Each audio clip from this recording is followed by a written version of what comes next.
पिता ने आंसुओं के साथ अपने बेटे के शव पर सड़न रोकने वाली दवा छिड़की ताकि जंगली जानवर उसके शरीर को न खा सकें। लेकिन जैसे ही वह वहां से गया, एक गिद्ध चुपचाप नीचे उतर आया। सामने पड़े आसान शिकार को देखकर वह बिना झिझक उसे नोचने लगा। तभी अगले ही पल लड़का अचानक अपनी आंखें खोल देता है और गिद्ध की गर्दन पकड़कर उसे गहरी खाई में फेंक देता है। जब उसे एहसास होता है कि वह एक ऊंची चट्टान पर फंसा हुआ है तो वह घबराकर अपने पिता को पुकारता है। उसकी आवाज घाटी में गूंजती रहती है, लेकिन कोई जवाब नहीं मिलता। आखिरी उम्मीद के सहारे वह धीरे धीरे चट्टान से नीचे उतरने की कोशिश करता है। तभी उसका पैर फिसल जाता है, लेकिन वह किसी तरह चट्टान के उभरे हुए हिस्से को पकड़ लेता है और हजारों फीट ऊंचाई पर लटक जाता है। नीचे बिखरी अनगिनत जानवरों की हड्डियां और लाशें देखकर उसका डर और बढ़ जाता है। तभी अचानक काले बादल छा जाते हैं। तेज आंधी और मूसलाधार बारिश शुरू हो जाती है। हवा उसे बुरी तरह झकझोरती है और भीगी चट्टानें बेहद फिसलन भरी हो जाती हैं। जीने की इच्छा उसे मजबूती से चट्टान पकड़े रहने पर मजबूर करती है, लेकिन वह जानता है कि उसकी ताकत ज्यादा देर तक साथ नहीं देगी। उसी समय वह देखता है कि बारिश की वजह से नीचे नदी का पानी तेजी से बढ़ रहा है। काफी सोचने के बाद वह जोखिम उठाने का फैसला करता है। लगभग आधे घंटे बाद पानी कई मीटर ऊपर आ चुका होता है। उसकी ताकत पूरी तरह जवाब दे देती है और आखिरकार उसके हाथ छूट जाते हैं। वह नीचे गिर जाता है। जब उसे होश आता है तो वह खुद को जिंदा पाता है, लेकिन उसकी किस्मत पूरी तरह उसके साथ नहीं थी। गिरते समय चट्टानों से टकराने के कारण उसकी टांग टूट चुकी थी। वह खड़ा भी नहीं हो सकता था, इसलिए घिसटते हुए पानी तक पहुंचता है और कीचड़ मिला पानी पीकर अपनी जान बचाता है। अपनी टूटी हुई हड्डी ठीक करने के लिए वह अपनी टांग दो पत्थरों के बीच फंसाकर पूरी ताकत से झटका देता है और हड्डी को अपनी जगह पर बैठा देता है। दर्द इतना भयानक होता है कि वह लगभग बेहोश हो जाता है, लेकिन फिर भी लकड़ियों से अपनी टांग बांधकर आगे बढ़ता है। कुछ समय बाद वह उस जगह पहुंचता है जहां पहले लड़ाई हुई थी, लेकिन वहां अपना ही बना हुआ कब्र का पत्थर देखकर वह टूट जाता है। इसका मतलब था कि उसके लोग उसे मृत मान चुके थे।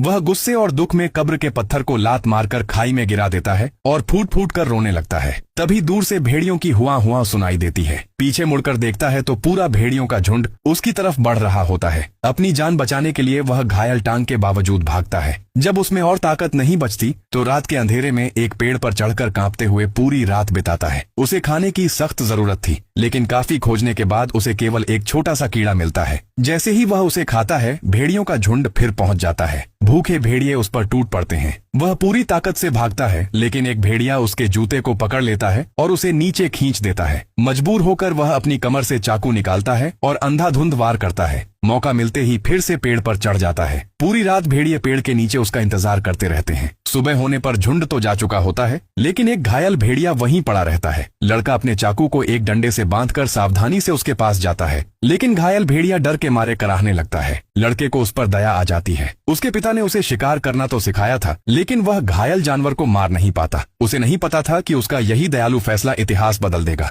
वह घायल भेड़िए को नदी किनारे ले जाकर उसके घाव साफ करता है और उसे सहारा देकर गुफा तक ले आता है। अगली सुबह भेड़िया उसे घूरता रहता है। लड़का बिना डरे बाहर जाकर जड़ी बूटियां इकट्ठी करता है और अपने घावों पर लगाता है। इसी दौरान भेड़िया अपने मुंह पर बंधी रस्सी खोल लेता है और अपने नुकीले दांत दिखाता है, लेकिन लड़का पीछे नहीं हटता। वह प्यार से उससे बात करता है और उसे शांत करता है। भेड़िया समझ जाता है कि यह लड़का उसे नुकसान नहीं पहुंचाएगा, इसलिए वह पहली बार किसी इंसान के हाथों से पानी पीता है। लेकिन उनकी मुश्किलें अभी खत्म नहीं हुई थीं। उनके पास खाना नहीं था, ठंड का मौसम आने वाला था और लड़के को जल्द से जल्द अपने कबीले लौटना था। फिर भी वह किसी जीव को मारने की हिम्मत नहीं जुटा पा रहा था, इसलिए कीड़े मकोड़े खाकर पेट भरता था। लेकिन भेड़िया इससे खुश नहीं था। उसका पेट इन चीजों से नहीं भर सकता था। एक दिन लड़का आखिरकार अपने डर पर जीत हासिल करता है और पहली बार शिकार करने का फैसला करता है। अब दोनों को भरपेट खाना मिलने लगता है, लेकिन मांस की खुशबू भेड़िए का भी ध्यान खींचती है। वह धीरे धीरे आगे बढ़ता है और मौके का इंतजार करता है। लड़का जंगल का नियम अच्छी तरह जानता था,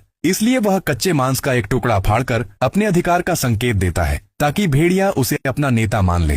फिर वह लकड़ियां रगड़कर आग जलाता है और खाना पकाता है। बेचारा भेड़िया छोटे पिल्ले की तरह आवाज निकालकर मानो उससे थोड़ा मांस मांग रहा था। जब लड़के को यकीन हो गया कि अब भेड़िया उसका सम्मान करता है, तो उसने बचा हुआ मांस उसे भी दे दिया। कुछ दिनों में दोनों के घाव लगभग ठीक हो गए। लड़का समझ गया कि अब घर लौटने का समय आ गया है। वह भेड़िए से बिछड़ना नहीं चाहता था, लेकिन अगर देर करता तो रास्ते में ही मर जाता। इसलिए उसने भारी मन से उससे विदा ली और बिना पीछे देखे चल पड़ा। लेकिन भेड़िया उसे छोड़ने के लिए तैयार नहीं था। लड़का जहां भी जाता वह चुपचाप उसके पीछे पीछे चलता। लड़का उसे डांटता तो वह आज्ञाकारी होकर बैठ जाता। यहाँ तक कि जब लड़का उसे भगाने के लिए लकड़ी फेंकता तो वह उसी लकड़ी को उठाकर वापस उसके पास ले आता। कहा जाता है कि इसी तरह इंसानों का पहला कुत्ता पैदा हुआ। लड़के ने उसका नाम अल्फा रखा। इसके बाद दोनों साथ साथ घर की यात्रा पर निकल पड़े। रात होने पर अल्फा सबसे पहले पहाड़ी के नीचे कुछ जंगली सुअर देखता है। वह तुरंत उन पर हमला करता है और उन्हें लड़के की तरफ हाँक देता है, लेकिन लड़का भाला हाथ में होने के बावजूद वार नहीं कर पाता। इस तरह दोनों का पहला शिकार असफल हो जाता है। अल्फा को लगने लगता है कि शायद उसने गलत मालिक चुन लिया है। वह उसे छोड़कर जाने की सोचता है, लेकिन लड़के की पुकार सुनकर रुक जाता है।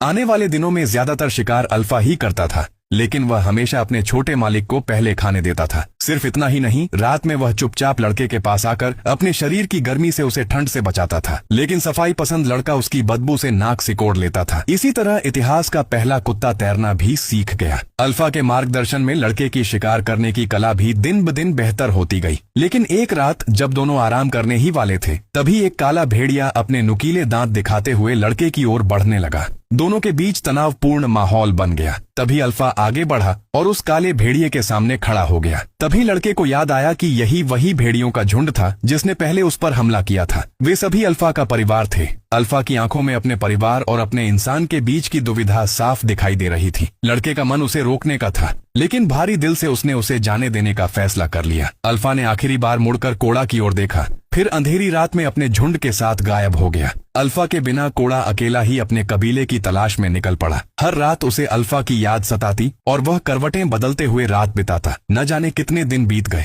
एक दिन भीषण बर्फीले तूफान के बीच उसे लगा कि उसने फिर से अल्फा को देख लिया है। वह बिना कुछ सोचे उसके पीछे दौड़ पड़ा, लेकिन अचानक उसके पैरों के नीचे की बर्फ टूट गई और वह बर्फीले पानी में जा गिरा। तेज बहाव उसे अपने साथ बहाकर ले जाने लगा। उसी समय बर्फ के ऊपर एक भेड़िया दिखाई दिया। वह अल्फा था जो उसे बचाने लौट आया था। कोड़ा पूरी ताकत से बर्फ तोड़ने की कोशिश करता है, लेकिन उसका वजन इतना कम था कि बर्फ नहीं टूटी। तब उसने अपनी कमर से चाकू निकाला और बर्फ तोड़ दी। अल्फा ने उसके कपड़ों को दांतों से पकड़कर उसे बाहर खींच लिया। बर्फ जैसे ठंडे पानी ने उसके शरीर को सुन्न कर दिया था। बाहर निकलते ही उसने जल्दी जल्दी लकड़ियां रगड़कर आग जलाई। आग जलने के बाद उसने अपने भीगे कपड़े उतारे और बर्फ पर लेटकर अल्फा को गले लगाकर उसके शरीर की गर्मी से खुद को बचाया। लेकिन इसके बावजूद वह गंभीर रूप से बीमार पड़ गया। इस बार अल्फा उसे छोड़कर नहीं गया। वह लगातार उसके साथ बर्फीले तूफान में आगे बढ़ता रहा। कई दिनों बाद उन्हें आखिरकार एक इंसान दिखाई दिया। कोड़ा खुशी से उसकी ओर भागा, लेकिन पास पहुंचने पर देखा कि वह आदमी ठंड से मर चुका था। उसकी उम्मीद फिर से टूट गई।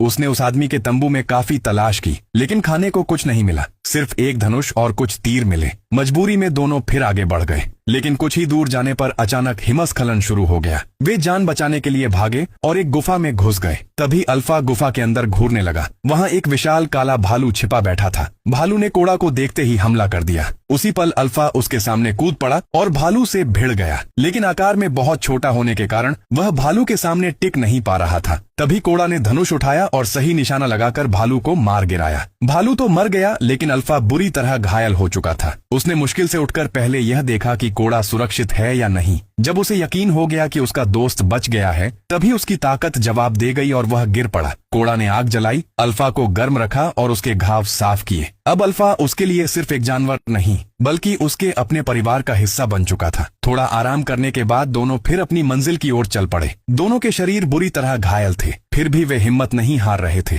काफी लंबी यात्रा के बाद कोड़ा को आखिरकार बर्फ में दबा हुआ एक पत्थर का निशान दिखाई दिया। उसने बर्फ हटाकर देखा, वह उसके अपने कबीले का प्रतीक था। उसे समझ आ गया कि अब उसका घर दूर नहीं है, लेकिन तूफान लगातार तेज होता जा रहा था। हर कदम उठाना मुश्किल होता जा रहा था। आखिरकार अल्फा पूरी तरह थक कर गिर पड़ा। कोड़ा उसके पास बैठ गया, उसके सिर पर हाथ फेरा और कहा, मैं तुम्हें कभी नहीं छोड़ूंगा। उसने घायल अल्फा को अपनी बाहों में उठाया और लड़खड़ाते हुए आगे बढ़ता रहा। उसने तय कर लिया था कि अगर मरना भी पड़ा तो दोनों साथ मरेंगे। उस रात उसकी भी सारी ताकत खत्म हो गई। वह बर्फ पर गिर पड़ा और धीरे धीरे बेहोश होने लगा। बेहोशी में उसे अपने माता पिता दिखाई दिए, जो उसकी राह देख रहे थे। उसी याद ने उसके भीतर जीने की आखिरी इच्छा जगा दी। वह फिर उठ खड़ा हुआ, अल्फा को सीने से लगाए आगे बढ़ता रहा। उसे यह भी नहीं पता था कि अल्फा जिंदा है या नहीं, लेकिन उसने उसे छोड़ना स्वीकार नहीं किया। आखिरकार उसकी मेहनत रंग लाई। उसे अपना कबीला दिखाई दे गया। वह लड़खड़ाते हुए गांव पहुंचा। जैसे ही उसने अपने पिता को देखा, उसकी सारी ताकत खत्म हो गई और वह बेहोश होकर गिर पड़ा। उसके पिता दौड़कर आए और उसे गले से लगा लिया। बेहोश होने से पहले कोड़ा ने सिर्फ एक बात कही, पिताजी, अल्फा को बचा लीजिए। जब उसे दोबारा होश आया तो उसने देखा कि अल्फा उसके पास ही लेटी हुई है। उसके साथ छोटे छोटे भेड़िए के बच्चे भी थे। तब सबको पता चला कि अल्फा पूरे समय गर्भवती थी। इसके बावजूद उसने अपनी जान जोखिम में डालकर कोड़ा की रक्षा की थी। कुछ समय बाद कबीले वालों की देखभाल से कोड़ा और अल्फा दोनों पूरी तरह स्वस्थ हो गए। अल्फा के बच्चे भी धीरे धीरे बड़े होने लगे। इसके बाद उस कबीले का हर शिकारी शिकार पर जाते समय अपने साथ एक भेड़िया ले जाने लगा और इसी तरह दुनिया के पहले कुत्ते का जन्म हुआ। बाद में इंसानों ने इन भेड़ियों को एक नया नाम दिया, भेड़िया कुत्ता।